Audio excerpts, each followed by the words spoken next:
दोस्तों यदि आप 10वीं पास हैं और बिहार बोर्ड से इंटर करना चाहते हैं तो आपको बता दें कि बिहार बोर्ड 11वीं एडमिशन को लेकर के नामांकन का जो प्रक्रिया है वो शुरू कर दिया गया है। बिहार बोर्ड से 11वीं में नामांकन लेने के लिए सबसे पहले आपको ऑनलाइन के माध्यम से आवेदन करना होता है। यदि अभी 11वीं कक्षा में नामांकन लेना चाहते हैं और इसके लिए ऑनलाइन आवेदन करना चाहते हैं तो इस वीडियो को पूरा देखें ताकि सभी जानकारी आपको अच्छे से समझ में आ जाए, ताकि ऑनलाइन आवेदन करते समय आपको किसी भी प्रकार की परेशानी ना हो। ऑनलाइन आवेदन करने के लिए सबसे पहले आपको OFSS के पोर्टल पे आना है, जिसका डायरेक्ट लिंक वीडियो के डिस्क्रिप्शन में आपको मिल जाएगा। वहाँ पे क्लिक करके आपको सीधे इस वेबसाइट पे आना है। यहाँ आने के बाद स्क्रॉल करके नीचे आएंगे और यहाँ पे आपको एक ऑप्शन देखने को मिल जाएगा, common application form for admission in intermediate college and school. तो आपको इस वाले ऑप्शन पे क्लिक कर देना है। इसके बाद आपके सामने कुछ इंस्ट्रक्शन ओपन करके देखने को मिल जाता है। तो यहाँ से आपको सभी इंस्ट्रक्शन को अच्छे से पढ़ लेना है। नीचे आएंगे और यहाँ पे आपको टिक कर देना है। टिक करने के बाद आपको आवेदन करने हैं तो यहाँ पर क्लिक करे वाला ऑप्शन पे क्लिक कर देना है। इसके बाद 11वीं एडमिशन के लिए कॉमन एप्लीकेशन फॉर्म आपके सामने इस प्रकार ओपन करके देखने को मिल जाता है। अब यहाँ पर सबसे पहले बोर्ड पूछा जाता है। तो यहाँ पे आपको बताना है कि आपने किस बोर्ड से 10वीं के एग्जाम पास किया हुआ है। तो आपने जिस भी बोर्ड से 10वीं के एग्जाम पास किया होगा उस बोर्ड का नाम आपको यहाँ से सिलेक्ट कर लेना है। और यदि आप बिहार बोर्ड से पास किए हुए हैं तो इस ऑप्शन को आपको ऐसे ही रहना है, इसमें आपको कोई भी चेंजिंग नहीं करना है। इसके बाद पासिंग ईयर पूछा जाता है। तो यहाँ से आपको बताना है कि आपने 10वीं के एग्जाम किस साल में पास किया हुआ है, उस ईयर को आपको यहाँ से सिलेक्ट कर लेना है। इसके बाद एग्जाम टाइप पूछा जाता है। तो यदि आपने एनुअल एग्जाम पास किया हुआ है तो यहाँ से आपको एनुअल को सिलेक्ट कर लेना है। और यदि आपने कंपार्टमेंटल से 10वीं के एग्जाम पास किया हुआ है तो यहाँ से आपको कंपार्टमेंटल वाले ऑप्शन को सिलेक्ट कर लेना है। इसके बाद डेट ऑफ बर्थ पूछा जाता है। तो डेट ऑफ बर्थ में सबसे पहले आपको डेट सिलेक्ट कर लेना है कि आपको कितना तारीख का जन्म हुआ था। उसके बाद मंथ पूछा जाता है। तो यहाँ से आपको उस मंथ को सिलेक्ट कर लेना है। उसके बाद ईयर पूछा जाता है। तो यहाँ से आपको उस ईयर को सिलेक्ट कर लेना है। इसके बाद रोल कोड मांगा जाता है। तो यहाँ पे आपको अपना रोल कोड फिल कर देना है। इसके बाद रोल नंबर मांगा जाता है। तो आपके 10वीं का जो रोल नंबर होगा वो रोल नंबर आपको यहाँ पे फिल कर देना है। और यदि आप बिहार बोर्ड से 10वीं के एग्जाम पास किए होंगे तो आपका नाम, आपके पिता का नाम, साथ ही आपके माता का नाम यहाँ पे ऑटोमेटिक देखने को मिल जाएगा। और यदि आपने किसी दूसरे बोर्ड से 10वीं के एग्जाम पास किया होगा तो ये सभी डिटेल आपको अपने मार्कशीट के हिसाब से फिल कर देना है। इसके बाद फोटो अपलोड करने के लिए बोला जाता है। तो आवेदक का जो पासपोर्ट साइज फोटो होगा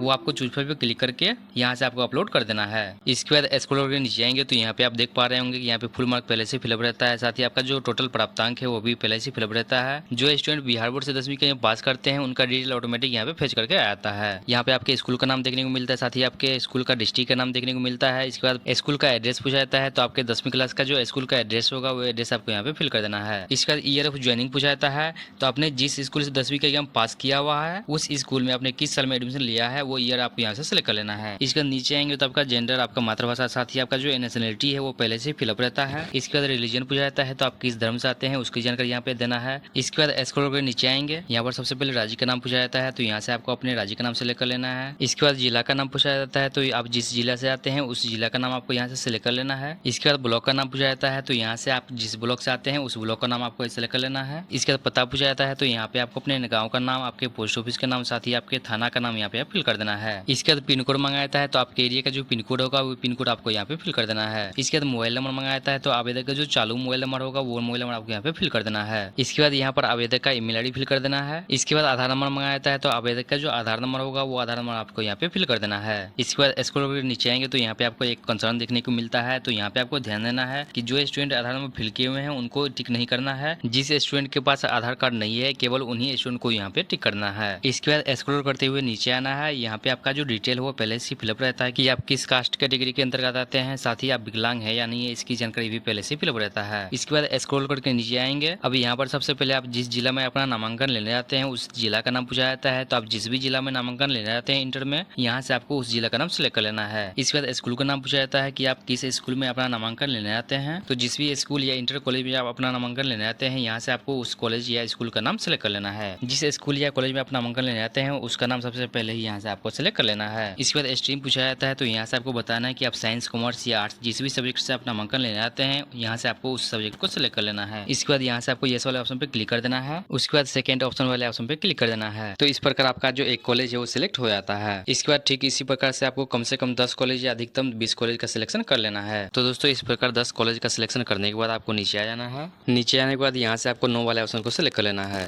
इसके बाद यहाँ से सहमति मांगा जाता है। तो आपको इस दोनों ऑप्शन को टिक कर देना है। इसके बाद आपको आवेदन शुल्क वाले ऑप्शन पे क्लिक कर देना है। इसके बाद आपके आवेदन फॉर्म का जो फाइनल प्रीव्यू है वो इस प्रकार देखने को मिलता है। तो यहाँ से आपको सभी डिटेल को अच्छे से मिला लेना है। इसका नीचे आएंगे और कन्फर्म वाले ऑप्शन पे क्लिक कर देना है। इसके बाद यहाँ से आपको ओके वाले बटन पे क्लिक कर देना है। इसके बाद आपने जो मोबाइल नंबर दिया हुआ था उस मोबाइल नंबर पे एक ओटीपी आता है, उस ओटीपी को आपको यहाँ पे फिल कर देना है। ओटीपी फिल करने के बाद आपको सबमिट वाले ऑप्शन पे क्लिक कर देना है। ओटीपी सबमिट करने के बाद पेमेंट ऑप्शन सिलेक्ट करने को बोला जाता है। तो जब आप यहाँ पे आते हैं तो यहाँ पे आप पेमेंट करने के लिए दो ऑप्शन दिया हुआ है, सब पैसा और HDFC। तो यहाँ से आपको किसी एक ऑप्शन को सिलेक्ट कर लेना है और प्रोसीड टू पेमेंट वाले ऑप्शन पे क्लिक कर देना है। इसके बाद आपको थोड़ा सा वेट करना है। तो आपके सामने इस प्रकार पेमेंट इंटरफेस ओपन करके देखने को मिल जाता है। अब यहाँ पर पेमेंट करने के लिए कई सारे ऑप्शन दिया हुआ है। तो यहाँ से हम UPI QR कोड वाला ऑप्शन को सिलेक्ट कर लेते हैं। इसके बाद यहाँ से हम जनरेट QR कोड वाले ऑप्शन पे क्लिक कर देते हैं। तो आपके सामने इस प्रकार QR कोड देखने को मिल जाता है। तो आपको किसी भी फोन पे, गूगल पे, पेटीएम या किसी भी अन्य UPI ऐप से इसको स्कैन करके इसका जो पेमेंट है वो पेमेंट कर देना है। पेमेंट करने के बाद थोड़ा सा वेट करना है और जैसे ही पेमेंट सक्सेसफुल हो जाता है तो आपके सामने इस प्रकार का इंटरफेस देखने को मिल जाता है। अब यहीं पर आपको एक ऑप्शन देखने को मिल जाता है प्रिंट एप्लीकेशन कॉपी का। तो आपको इस वाला ऑप्शन पे क्लिक कर देना है। इसके बाद आपका जो आवेदन फॉर्म है वो इस प्रकार देखने को मिल जाता है। अब इसको प्रिंट आउट निकालने के लिए यहीं पर आपको एक ऑप्शन देखने को मिल जाता है प्रिंट का। तो आपको इस वाला ऑप्शन पे क्लिक करके इसका जो प्रिंट आउट है वो निकाल लेना है। तो दोस्तों इस प्रकार आप बिहार बोर्ड 11वीं एडमिशन के लिए ऑनलाइन आवेदन कर सकते हैं। वीडियो अगर आपको पसंद आए तो वीडियो को लाइक करें, दोस्तों के साथ शेयर करें। साथ ही इस प्रकार की आने वाली अपडेट पाने के लिए चैनल को भी सब्सक्राइब जरूर कर लें।